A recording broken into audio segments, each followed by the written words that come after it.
The parents sending their children back to daycare this morning, they now have to worry not only about COVID-19, but there's a new mysterious illness surfacing in children worldwide. Yeah, now luckily we don't have any confirmed cases of the illness in Columbus, but there have been cases in other parts of Ohio. NBC4's Danielle Grossman is joining us live this morning.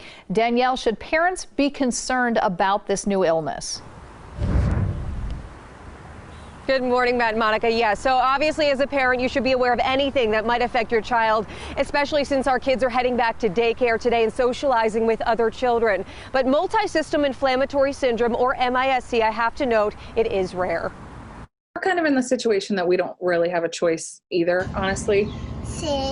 Sand. Abby Flynn's son, Everett, heads back to daycare today, something she says she's not too worried about. No. It seems like they're going to do everything they can do. But then I asked her if she'd heard about MIS-C, or multi-system inflammatory syndrome. Yes. Like, what is that? It looks terrifying.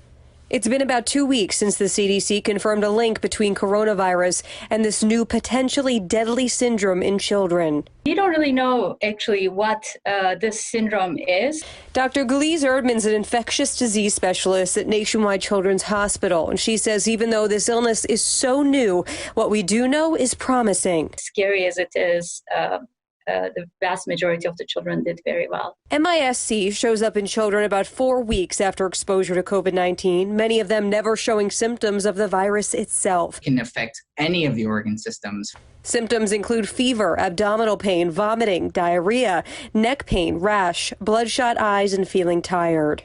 But even as Abby learned about this new illness that could potentially affect her son, she says she can worry, but it won't do any good right now because there's nothing she can do. I think we're just kind of to the point, like, we have to live our lives. We have to get out there. I have to send my kid to daycare.